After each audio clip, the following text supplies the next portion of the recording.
Saya disembuhkan lewat medis? Pernah. Tapi saya disembuhkan secara mujizat? Ya semua masa dewasa saya itu, semuanya itu berhutang pada hari itu. Waktu saya umur 6 tahun di Taiwan. Ketika saya dijamah sama Tuhan, saya tidak kenal dia.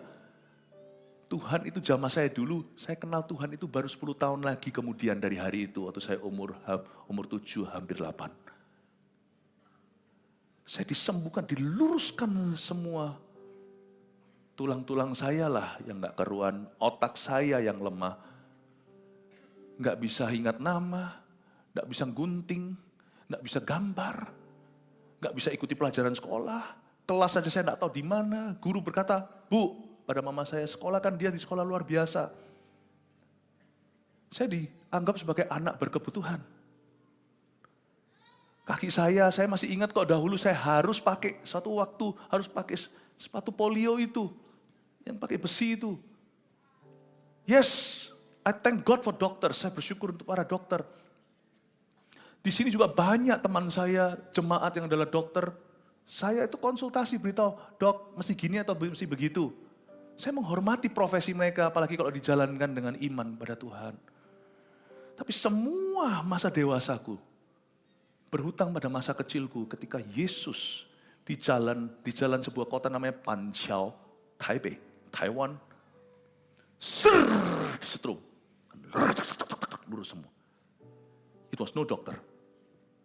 Saya masih ingat waktu itu, semua dokter juga tidak bisa berbuat apa-apa. Saya disetrum sini kok belakang, kepala saya sampai bawah. Itu setrum kabel-kabel itu, kabel-kabel syaraf itu loh. Seperti kalau hari ini orang mau apa itu, ECG atau apa itu. Tapi ini syaraf-syaraf saya semua. Dokter berkata tidak bisa berbuat apa-apa, anak ini ya lemah. Dialiri dengan, saya nggak kenal itu Tuhan. Setelah itu saya murtad jalan, bertengkar, berantem di jalanan. Ugal-ugalan, umur 18 tahun di Kanada, saya ditangkap Yesus. Lewat sebuah cahaya yang bersinar di gereja. You see, divine healing still exists. Kalau enggak hari ini mungkin saya sudah masih pakai sepatu besi. Dan mujizat terbesar adalah keselamatan. Saya bersaksi kepada Anda. Saya dulu yang kasih kesaksian. Kalau bukan Tuhan, hari ini saya sudah bunuh diri. Anak-anak muda sekarang banyak kena depresi loh. Ternyata dari zaman dulu, dari zaman saya.